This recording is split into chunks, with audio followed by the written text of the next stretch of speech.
안녕하십니까. 퀸즈교회 성도 여러분, 4월 22일 4월의 넷째 안식일이 시작되는 이 첫 시간 방송을 통하여 예배 함께 하신 여러분 모두를 환영합니다. 지난 한 주간도 건강하고 평안하셨습니까? 우리의 일상이 바쁘고 또 우리의 일상이 피곤하고 힘들면 힘들수록 하나님께서 우리에게 선물해 주신 이 특별한 제7일 안식일, 하나님께서 태초에 구별하시고 복 주시고 거룩하게 하신 이 날의 시간이 더욱더 특별하고 또 감사하고 달콤하지 않으신가요? 이 시간 세상의 모든 근심과 걱정을 잠시 내려놓고 우리의 삶 속으로, 내 삶 속으로 다가오신 예수님을 만날 수 있는 특별한 시간 되시기를 간절히 바랍니다. 준비된 찬양들을 통하여서 우리의 마음이 하나님께로 한 발자국 더 나아가고 또 이 찬양들을 통하여서 하나님께서 영광받게 되시기를 간절히 바라며 다 함께 찬미하시겠습니다. 주의 말씀 받은 그날 기쁘고도 복되도다. 내 기쁜 맘 못 이겨서 온 세계에 전하노라. 기쁜 날 주 나의 죄 다 씻은 날 늘 깨어서 기도하며 기뻐하기 가르치네. 기쁜 날 주 나의 죄 다 씻은 날 복된 그날 내 천한 몸 새 사람이 되었도다. 이 몸과 마음 다 바쳐서 영광의 주를 섬기리. 기쁜 날 주 나의 죄 다 씻은 날 늘 깨어서 기도하며 기뻐하기 가르치네. 기쁜 날 주 나의 죄 다 씻은 날 새 사람 된 그날부터 평안함이 가득하네. 이 복된 말 전함으로 내 알범분 삼았도다. 기쁜 날 주 나의 죄 다 씻은 날 늘 깨어서 기도하며 기뻐하기 가르치네. 기쁜 날 주 나의 죄 다 씻은 날.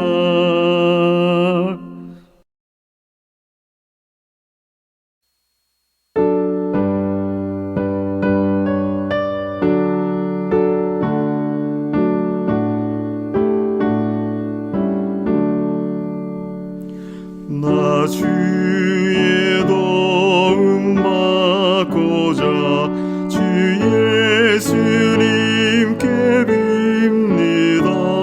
그 구원 허락하시사 날 받으옵소서.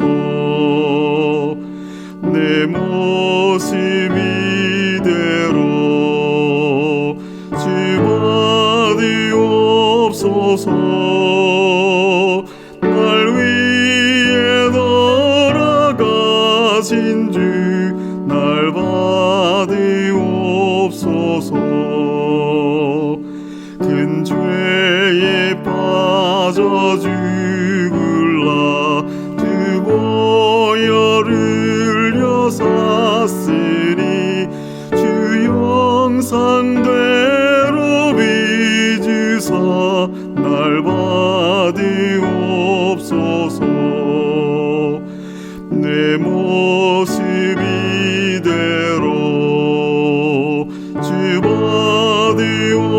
주옵소서. 날 위해 돌아가신 주 날 받으옵소서. 내 힘과 결심 약하여 늘 깨어지기 쉬우니 주 이름으로 구원해 날 받으옵소서. 내 모습 이대로 주 받으옵소서. 날 위해 돌아가신 주 날 받으옵소서. 주 예수 앞에 엎드려 나 은혜 간구하오니 그 크신 역사 이루게 날 받으옵소서. 내 모습 이대로 주 받으옵소서. 날 위해 돌아가신 주 날 받으옵소서.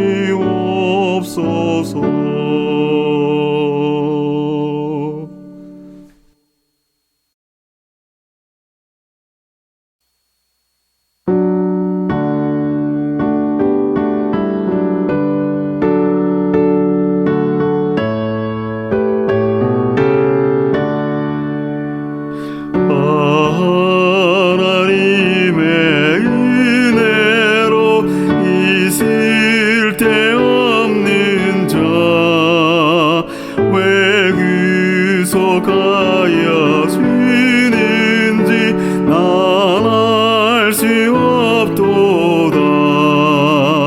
내가 믿고 또 의지함이 내 모든 형편하시는 주님 늘 돌보아 주실 것을 내가 확신함일세.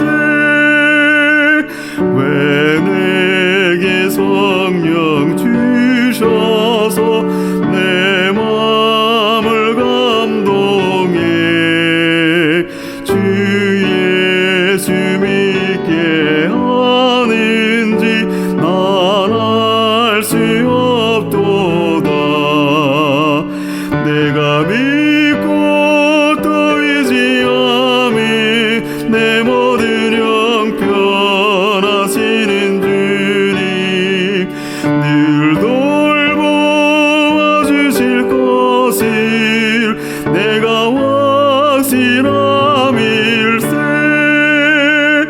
왜 내게 굳센 믿음과 또 복음 주셔서 내 마음이 항상 편한지 난 알 수 없도다.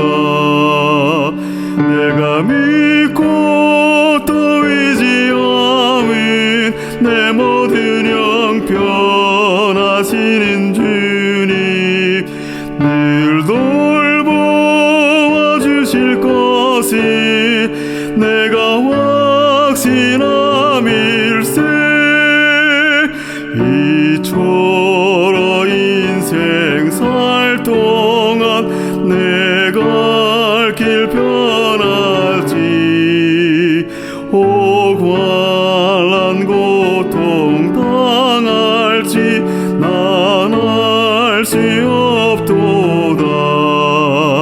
내가 믿고 또 의지함이 내 모든 형편하시는 주님 늘 돌보아 주실 것을 내가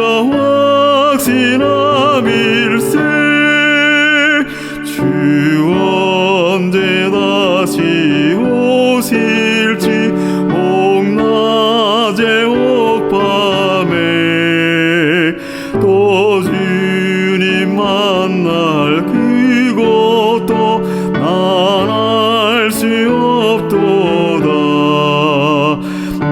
믿고 또 의지함이 내 모든 형편하시는 주님 늘 돌보아 주실 것을 내가 확신함일세.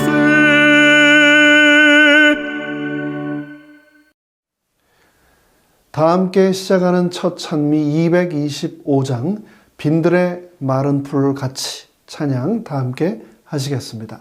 찬미 후에 우리 모두를 대표해서 이 교회와 또 말씀을 전하실 목사님을 위하여 강지영 집사님께서 기도 인도해 주시겠습니다.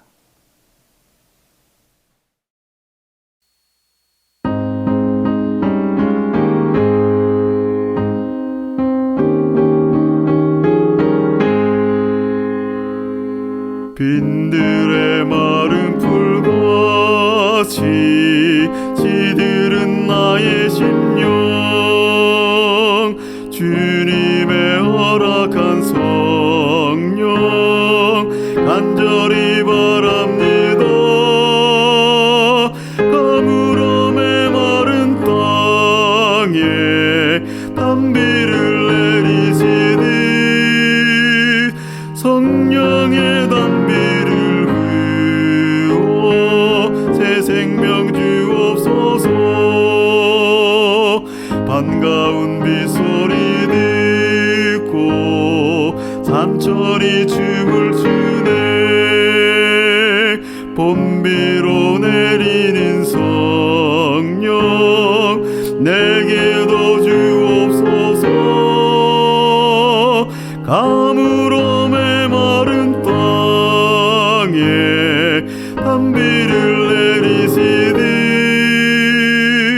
성령의 단비를 부어 새 생명 주옵소서. 절 따라 우러를 내려 조목이 무성하듯 갈급한 내 심령 위에 성령을 부으소서. 가물음의 마른 땅에 단비를 내리시듯 성령의 단비를 부어 새 생명 주옵소서. 참되신 사랑의 언약 어길 수 있으리요. 주께서 흡족한 은혜 주실 줄 믿습니다. 가물음의 마른 땅에 단비를 내리시듯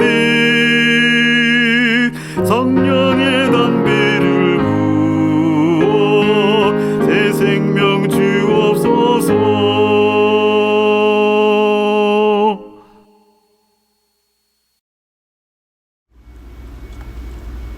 사랑의 하나님, 안식일을 시작하는 이 저녁 예배를 위해 모이게 하시고 기도할 수 있도록 인도해 주셔서 감사합니다. 지난 한 주도 우리들 일상을 살아갈 때 어려움 겪지 않게 늘 살펴주시고 위험 가운데서도 지켜주시는 주님의 사랑에 항상 감사드립니다. 어떠한 어려움과 혼란 속에서도 항상 주님을 바라보게 하시고 늘 주님을 의지하는 저희들 되게 도와주시옵소서. 사소한 것까지도 주님께 구하고 말씀과 찬양과 기도가 늘 저희 삶에 익숙해져 하나님을 믿는 데 소홀함이 없도록 하여 주시옵소서. 주님의 크신 은혜와 사랑을 매 순간 기억하고 감사하며 살기를 원합니다. 날마다 주님을 섬기며 저희들의 마음을 하나님의 말씀으로 채우게 하시고 시험 들지 않도록 늘 살펴주시옵소서. 안식일 저녁 이 예배에 함께 하셔서 영광 받으시고 이 예배를 통해 안식의 쉼을 얻고 주님의 사랑을 경험하며 마음을 위로받는 귀한 시간 되게 도와주시기를 사랑이 가득한 예수님 이름으로 기도드립니다. 아멘.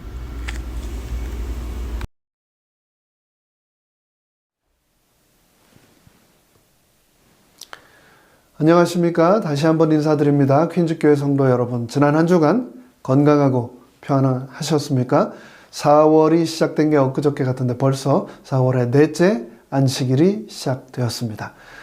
지난번 말씀드린 것처럼 이 4월 한 달 동안은 테네시의 낙스빌 교회를 섬기시는 문진산 목사님께서 씨 뿌리지는 자의 비유를 가지고 우리에게 계속해서 시리즈로 말씀을 주고 계십니다. 지난 시간들을 통하여서 큰 은혜 받으셨습니까? 오늘도 준비된 이 말씀을 통하여서 우리 모두가 큰 은혜 받고 하나님의 음성을 이 시간 분명히 우리 개인이 꼭 듣게 되시기를 간절히 바랍니다. 이제 다 함께 축복의 말씀의 시간 속으로 들어가도록 하겠습니다.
여러분 안녕하십니까? 봄날이 되어가고 있는 것 같습니다. 지역마다 다르겠지만 날씨가 풀려가고 또 지금 우리가 살펴보고 있는 씨 뿌리는 비유에 대해서 좀 더 우리가 더 가깝게 느낄 수 있는 그런 계절이 다가온 것 같습니다. 오늘은 지난주에 이어서 씨 뿌리는 비유 세 번째 시간입니다. 예수님께서는 비유를 통해서 우리에게 교훈을 주셨는데 이것은 우리가 실생활에서 자주 접하고 생각할 수 있는 주제들을 통해서 더 자주 주님의 말씀을 묵상하고 이해하도록 의도하신 것이 아닌가 생각을 해봅니다. 오늘 본문은 마태복음 13장 22절 말씀인데요. 제가 봉독하도록 하겠습니다. 가시떨기에 뿌리웠다는 것은 말씀을 들으나 세상의 염려와 재리의 유혹에 말씀이 막혀 결실치 못하는 자요. 이 발화된 씨를 질식시키는 것들이 있다고 하시는데요. 마가는 이것을 세상의 염려, 재물의 욕심, 다른 모든 물욕이라고 이야기했고, 누가는 세상의 염려, 부, 쾌락이라고 이야기했습니다. 우리가 이것들을 제거하지 않으면 그 생명의 씨앗이 자라는 듯 하다가 질식하고 만다는 것입니다. 우리에게 더 이상 성장도 없고 결실도 없다는 의미인데요. 오늘 우리의 신앙 상태를 다시 한번 점검하고 내 마음밭의 모습을 확인하는 귀한 시간 되시기를 간절히 바랍니다. 여러분, 여기에 나타나 있는 죄의 가시떨기의 특징은 무엇입니까? 제가 살펴본 바로는 첫 번째, 죄의 가시떨기는 어떤 땅에서든지 자란다는 것입니다. 두 번째 특징, 가시떨기는 가꾸어 줄 필요가 없어도 잘 자란다는 것입니다. 세 번째, 찔레와 가시는 언제나 빨리 자라게 되므로 제초하는 일이 늘 계속되어야 한다라는 것이죠.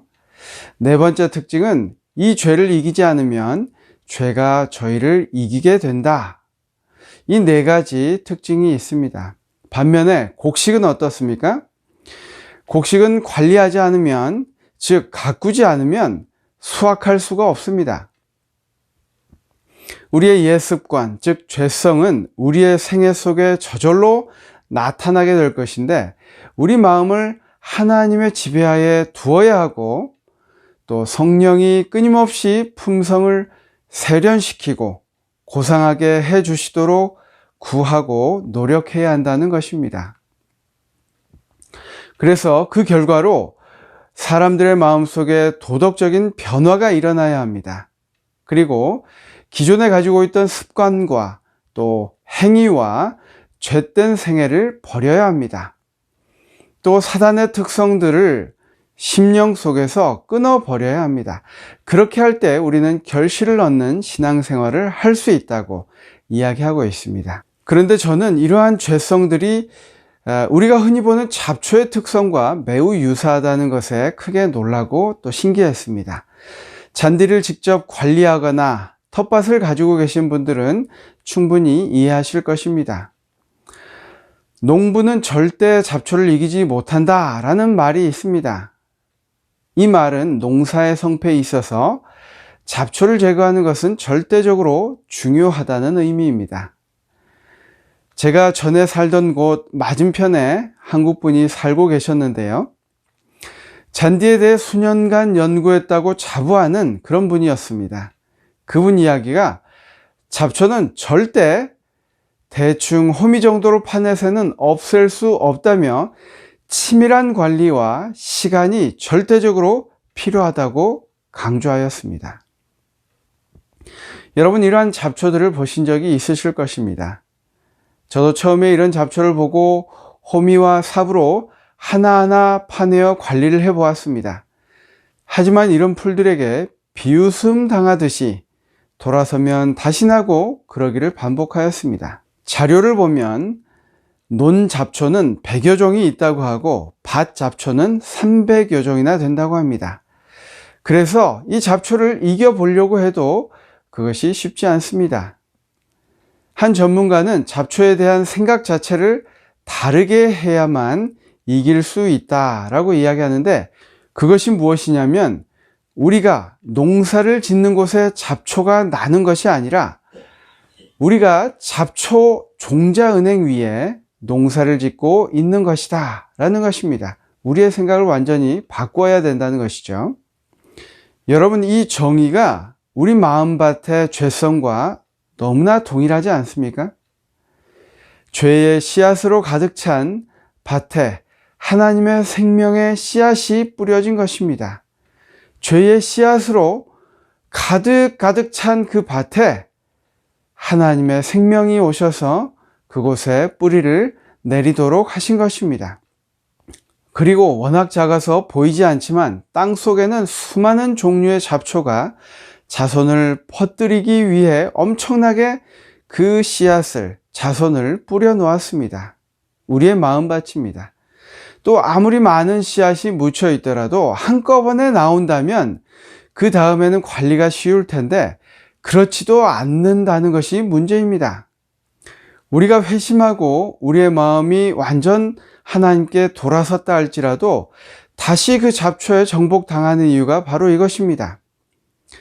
2020년에 뿌려진 잡초 씨앗이 2022년, 2023년에 나올 수 있다는 것입니다.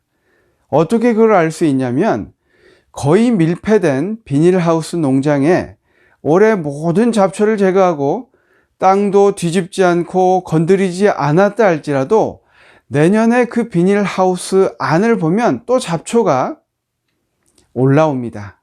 여러분 경험해 보셨죠? 그것이 잡초의 특성이고 우리 마음밭의 죄의 특성인 것입니다.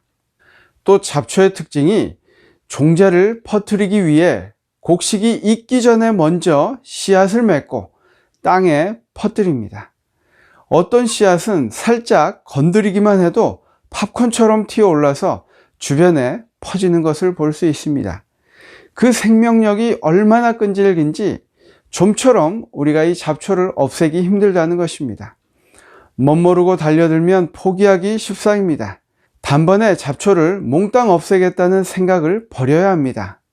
돌아서면 바로 또 올라오기 때문입니다. 우리 그 몇몇 대표적인 잡초와 그 특징을 한번 살펴보겠습니다. 이 풀은 발행이라는 잡초입니다. 여러분 보신 적이 있을 것입니다. 저는 잔디밭 관리하면서 지겹도록 보았습니다. 얼마나 생명력이 끈질긴지 한 뿌리라도 나면 사방으로 뻗어서 먼저 영역을 확보하는 풀입니다. 금방 퍼져서 밭을 다 뒤덮습니다. 뿌리까지 뽑아야 힘겹게 제거되고 또 씨앗이 생기기 전 제거해야 몇 해가 편할 수 있는 그런 아주 독한 잡초입니다. 두 번째 이 잡초는 쇠비름이라는 잡초인데 뿌리를 뽑아 놓아도 일주일간 죽지 않고 거뜬히 살아 있습니다. 열악한 환경에도 버티고 토막이라도 남으면 그곳에 뿌리 내려서 다시 살아나는 아주 지독한 잡초입니다. 이 세 번째 잡초는 방동산이입니다. 곧은 뿌리여서 어린 싹일 때 뽑지 않으면 베어내야 할 정도로 단단한 풀입니다. 반면에 약점은 원작물이 먼저 성장하여서 햇볕을 가리면 그 그늘에서 맥을 못 추는 약점도 있습니다. 네 번째 이 잡초는 명아주입니다. 생장점이 위에 있어서 잘라주기만 해도 제거가 가능하지만 엄청나게 씨를 퍼뜨립니다. 이 잡초를 제거하기 위해서는 적절한 초기 타이밍이 중요한데 잡초 씨앗은 충분히 여물지 않아도 발화가 되는 특징이 있습니다. 바로 이런 잡초들의 특성 때문에 그 방법을 알고 꾸준히 관리하지 않으면 잡초를 없앨 수 없다고 합니다. 우리의 마음밭도 방치되어서는 금방 죄악투성이 되고 종국에는 생명의 씨앗이 질식해 버리고 만다는 이야기를 우리에게 주고 있는 것입니다. 그 잡풀이 무엇인지 지금 한번 살펴보도록 하겠습니다. 첫 번째는 세상의 염려라고 말씀하십니다. 여러분, 가난한 사람이나 부자나 어떤 계층의 사람을 막론하고 세상의 시험을 받지 않는 사람은 없습니다. 없으면 없는 대로 염려하고 많으면 그걸 잃지 않기 위해 그리고 그것을 더 모으기 위해 염려합니다. 예수님은 꽃에서 배우라고 말씀하셨습니다. 마태복음 6장 30절에 오늘 있다가 내일 아궁이에 던져지는 들풀도 하나님이 이렇게 입히시거늘 하물며 너희일까 보냐 믿음이 작은 자들아 라고 말씀하고 계십니다. 하지만 우리가 변함없고 끊임없는 아버지의 보호를 신뢰하지 못할 때 그 짐을 우리가 지고 살아가게 되는 것입니다. 우리가 가진 것이 많지 않아 부족함을 느끼는 것에 감사해야 할 이유는 그 부족함으로 하나님께 더 가까이 나아가 구하게 되기 때문입니다. 하지만 이 염려로 하나님을 원망하고 멀어진다면 우리 마음밭에 잡초가 무성하다는 것을 깨달아야 할 것입니다. 반대로 하나님이 주신 축복인 부요함을 유지하고 지키기 위해 모든 힘을 그 사업에 바치게 되므로 그 부요함의 근원 되시는 분을 섬기는 일을 증안히 할 때가 있습니다. 실물 교훈의 말씀입니다. 사람들이 그들의 사업에 너무나 열중하기 때문에 기도할 시간도, 성경을 연구할 시간도 없고 하나님을 찾아 섬길 시간도 없다. 때때로 그들의 심령이 성결하게 되고 천국에 들어가기를 사모하지만 그들은 세상의 시끄러운 소리를 떠나 장엄하고 위험 있는 성령의 음성을 들을 시간이 없다. 여러분, 혹시 이것이 우리의 모습이 아닙니까? 하나님께서 풍성하게 허락하시고 우리의 삶을 윤택하게 하셨지만 그것을 부여잡기 위해서 우리가 하나님으로부터 더 멀어지고 있지 않는지 우리 마음밭을 살펴볼 시간입니다. 이것 또한 풍성해 보이지만 잡초가 무성하여져서 곧 작물을 질식하게 하는 밭인 것입니다. 하나님과 멀어지게 하는 빈궁함 그리고 부요함, 이 둘 다 잡초가 될 수 있습니다. 그 멀어진 우리의 인생은 그분의 은혜의 결핍으로 자신의 특성, 즉 본성이 드러나게 됩니다. 그래서 하나님을 위하여 하는 일이라고 하지만 그 가운데 남보다 높고자 하는 욕망과 그 추악한 성벽으로 인해서 그 사업이 오염되고 마는 것입니다. 그리스도의 봉사가 실패하게 되는 주요 원인 중에 하나가 바로 이것이고 그 결과가 미미하게 되는 이유이기도 합니다. 두 번째 잡초는 재물의 유혹입니다. 재물에 대한 욕심은 우리를 속입니다. 마치 그것이 내 능력과 힘으로 얻은 것처럼 말하고 믿게 됩니다. 그것을 허락하신 하나님보다 그 재물들을 더 의존하게 됩니다. 이것 또한 좋아 보이지만 생명을 질식하게 하는 가시떨기입니다. 세 번째는 이생의 일락이라고 이야기합니다. 자기 자신만을 즐겁게 하기 위해 추구하는 오락은 아주 위험하다고 이야기합니다. 여러분, 욜로라는 말을 익히 들어 아실 것입니다. 인생은 한 번뿐이니 마음껏 즐기자는 젊은 세대의 말입니다. 내 자신이 주인이고 또 중요하기 때문에 모든 것 위에 내 만족이 우선이 되어야 한다고 이야기합니다. 그래서 자기가 즐기는 것, 또 어떤 사람들은 게임에 빠지고 취미 활동에 무리하게 빠지게 됩니다. 이로써 체력을 약화시키고 우리의 정신을 흐리게 하고 영적 식별력을 마비시킨다고 이야기합니다. 이 모든 방종의 습관은 바로 바울이 이야기했던 육체의 정욕이라고 이야기할 수 있습니다. 그래서 우리는 이렇게 그 기준점을 삼을 수 있을 것 같습니다. 그 자체가 죄악적이 아니라 할지라도 하나님 나라보다 다른 무엇을 더 귀히 여기는 것은 죄입니다. 무엇이든지 우리의 마음을 하나님께로부터 떠나게 하는 것과 그리스도께 대한 애정을 빼앗아 가는 것은 영혼의 원수라는 것을 기억하게 되시기를 간절히 바랍니다. 우리가 이 기준으로 세상을 바라보게 될 때 그 잡초를 제거할 수 있을 것입니다. 또 자녀 교육에 있어서도 권면이 있는데요. 어린 자녀들의 마음밭을 형성하는 데 있어서 부모의 역할이 참으로 중요함은 더 강조할 필요가 없습니다. 이 자녀들의 발육기에 있어서 부모들의 책임은 이루 말할 수 없이 큽니다. 부모들은 청년들이 인생과 인생의 참된 성공에 대한 바른 견해를 갖도록 올바른 가마로 그들을 도울 수 있도록 연구하여야 한다. 그럼에도 불구하고 이 세상에는 자녀들의 세속적 번영을 첫째 목적으로 삼는 부모가 얼마나 많은지 모른다. 친구를 택하는 일에 있어서도 이러한 목적을 참작하여 선택한다. 많은 부모들이 그들의 가정을 대도시 속에 두고 자녀들을 유행이 난무하는 사회로 안내한다. 이와 같은 분위기 속에서 성장한 결과로 그들의 마음과 정신이 쇠미해질 뿐 아니라 높고 고상한 인생의 목적도 잃어버린다. 영생을 상속할 하나님의 아들과 딸이 될 특권을 세속적 이익과 바꿔버린다. 참으로 우리가 우리의 자녀 교육에 있어서 중요하게 살펴보아야 할 문제이고, 또 사실 우리가 우리 재림 교인으로 살아가면서도 이렇게 아이들에게 강요하고 이런 관점을 심어주고 있지 않는지, 우리가 이렇게 교육하고 있는지 우리가 다시 한번 우리 마음을 살펴야 할 것입니다. 또 이렇게 권면합니다. 도시는 쾌락과 향락의 중심지가 되어 있다.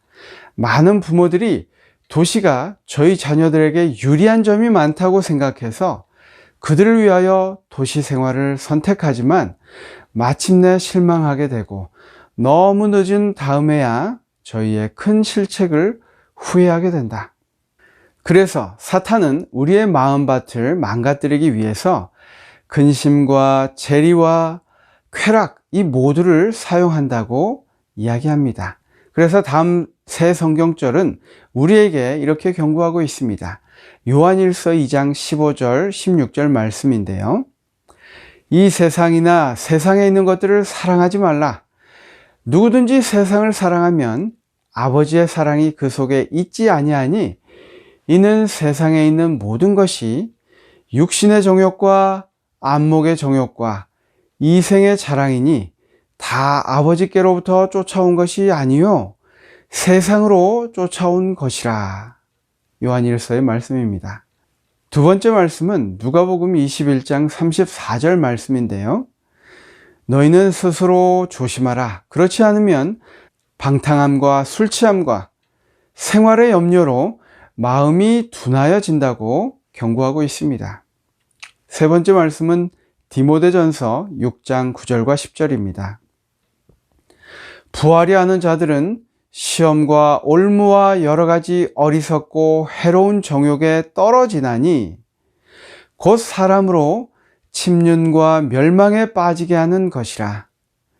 돈을 사랑함이 일만하게 뿌리가 되나니 이것을 사모하는 자들이 미혹을 받아 믿음에서 떠나 많은 근심으로써 자기를 찔렀도다 라고 기억하고 있습니다. 여러분, 오늘의 결론입니다. 그럼 우리가 어떻게 할 것인가? 우리가 어떻게 그 마음밭에 자라난 잡초들을 제할 것인가? 예수님께서 우리에게 이 비유를 주신 것은 밭의 상태에 따라서 씨의 결과가 다르다는 것을 보여주시기 위함입니다. 우리 마음밭의 상태를 다시 한번 체크하고 열매 맺는 밭으로 변화시킬 수 있는 방법이 있을까요? 이 실물교훈에서는 두 가지를 권면하고 있습니다. 첫 번째, 이미 신자된 우리에게 주시는 말씀인데요. 우리 마음밭에 생명이 잘 자라고 있지 않다면 그 책임은 우리 자신에게 있다는 것입니다. 물론 우리가 자신을 변화시킬 수 없지만 그 선택권이 우리에게 주어져 있기 때문에 그것을 결정하는 것은 우리에게 달려 있습니다. 우리의 상태가 어떠할지라도 우리가 성령을 간구하면, 그리고 성령께 우리 주도권을 드리고 굴복하기로 우리가 선택하면 유혹에서 벗어날 욕구를 불러일으켜 주신다는 것입니다. 우리의 마음밭을 잘 관리하여야 합니다. 잘 갈고 잘게 부수어져야 합니다. 우리의 회개가 바로 우리 마음밭을 부수는 것입니다. 잡초는 뽑아버려야 합니다. 성령을 구하고 부단히 노력함으로써 회복될 수 있다고 이야기합니다. 마음밭을 살펴 회개함으로써 우리 마음밭을 완전히 뒤집는, 그래서 우리 자신은 죽고 하나님이 우리 마음을 주도하시도록 그 결정권을 하나님께 드리는 여러분과 제가 되시기를 간절히 바랍니다. 두 번째는 선교, 즉 타인의 마음밭을 준비시킬 수 있는 방법입니다. 설교를 너무 많이 하지 말고, 이것은 다른 말로 강요나 어떤 율법적인 것을 강조하지 말고 그들과 소통하고 그들을 위하여 더 봉사하라고 이야기하고 있습니다. 잃어버린 영혼들을 위하여 개인적으로 일할 필요가 있다라고 권면하고 있는데요. 이론으로는 마음을 움직일 수가 없고 변론으로 설복시킬 수 없는 단단한 길처럼 보이는 마음밭도 개인적인 봉사를 통해 마음을 부드럽게 만들어 씨가 뿌리를 내리게 할 수 있다고 이야기하고 있습니다. 여러분 주변에서 그런 분들을 만나보시지 않았습니까? 우리가 그 마음밭을 기경하고 뿌리가 내릴 수 있게 하는 것은 개인적인 헌신과 봉사라는 것입니다. 그리고 그들을 잘 가르치라고 이야기합니다. 처음 신앙을 시작할 때에 그 신앙의 기초가 되는 원칙을 잘 가르치고 잘 배워야 한다고 이야기합니다. 어떤 것에 대하여 그렇습니까? 첫 번째, 구원에 대하여 그렇습니다. 그들이 그리스도의 희생으로 말미암아 구원을 얻을 뿐 아니라 그리스도의 생애가 그들의 생애가 되게 하고 그리스도의 품성이 그들의 품성이 되게 해야 한다는 것을 배워야 한다는 것입니다. 그냥 그것이 구원을 얻어서 기쁘고 끝나는 것이 아니라 그것이 우리 삶에 들어와서 그들에게는 져야 할 짐도 있고 또 고쳐야 할 타고난 나쁜 본성도 있다는 것을 배워야 한다는 것입니다. 그리고 이것을 우리가 보여주고 함께 이겨내도록 노력해야 한다는 것입니다. 두 번째는 믿음에 대하여 가르치고 배워야 합니다. 그들로 그리스도의 사랑을 의지하고 그분께 우리의 모든 염려를 맡기도록 우리가 보여주고 그들을 훈련하고 가르치라고 이야기하고 있습니다. 신앙의 시작 단계에서 배워야 한다는 것입니다. 그렇게 하여야 자풀이 그 생명을 덮어 질식하는 것을 막을 수 있다는 것입니다. 세 번째는 선교에 대하여입니다. 그들로 영혼을 그리스도께 인도하는 기쁨을 맛보게 하여야 한다라고 이야기하는데, 그렇게 하면 유익이 무엇이냐면 그들은 잃어버린 영혼에 대한 사랑과 관심 때문에 자기 자신을 잊어버리게 될 것이다 라고 이야기합니다. 그러면 그들에게 세속적인 쾌락이 그 매력을 잃게 되고 우리를 낙심케 하는 온갖 짐들도 잊어버리게 될 것이다. 이것은 땅 위에 나와 있는 가시덤불을 자를 뿐 아니라 뿌리까지도 뽑아버릴 것이다 라고 이야기합니다. 결론입니다. 마음밭은 잘 갈아져야 합니다. 흙은 죄에 대한 깊은 회개를 통해서 잘게 부서져야 합니다. 유해한 사단의 잡초는 뽑아버려야 합니다. 가시떨기에 덮였던 밭은 부지런한 노력에 의해서 회복될 수 있습니다. 이와 같이 선천적으로 악한 성질도 우리 예수 그리스도의 이름과 힘을 의지해서 우리가 노력하고 주님과 동행함으로써 그것을 극복할 수 있다고 이야기합니다. 여러분 어떻습니까? 우리의 마음밭의 잡초들을 많이 발견하셨습니까? 오늘 이 안식일을 맞이하는 이 저녁 다시 한번 하나님 앞에 겸허히 나가서 우리 자신을 회개하고 하나님의 도우심을 간구하고 또 결심하시는 귀한 안식일 되시기를 바라면서 말씀을 마치겠습니다. 감사합니다. 저희를 사랑하시는 아버지 하나님, 오늘 말씀을 통해서 우리가 우리의 마음밭을 잘 관리하고 또 경작해야 함을 다시 한번 깨닫게 하시니 주님 감사합니다. 우리가 주님께서 주신 그 은혜에 감사하고 찬양할 뿐만 아니라 주님께서 매일 우리의 삶에 동행하시도록 우리의 주도권을 주님께 온전히 드리고 주님께서 우리 마음의 주인이 되셔서 그 모든 것들을 제해 주실 수 있도록 주님의 성령을 온전히 의지하며 살아가도록 주님 인도하시고 함께하여 주옵기를 예수님의 이름으로 간절히 기도합니다. 아멘.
주의 음성을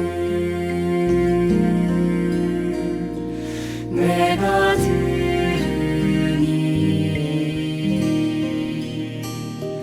사랑하니 너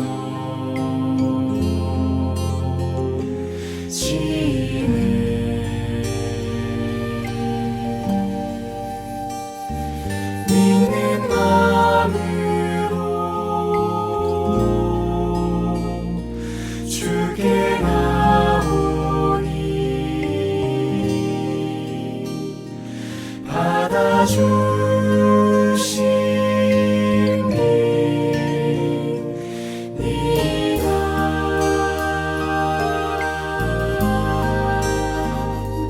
내가 매일 더욱 가까이 십자가로 가오니 구세주의 보혈 흘린 그곳에 나를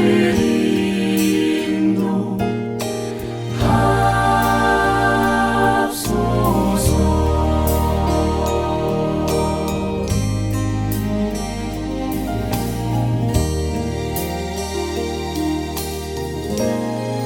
내 주님 계신 곳에 가려 하오니 찬양 드립니다.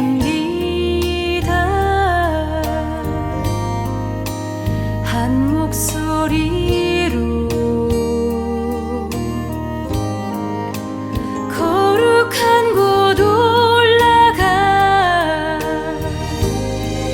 내 손과 마음을 여시고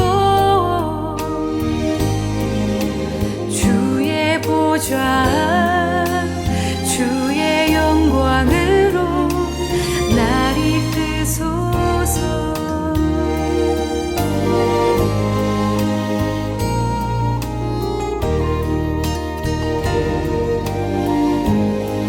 내 주님 계신 곳에 가려 하오니 찬양 드립니다. 한 목소리로 거룩한 곳 올라가 내 손과 마음을 여시고 주의 보좌 주의 영광으로 날 이끄소서. 날 이끄소서.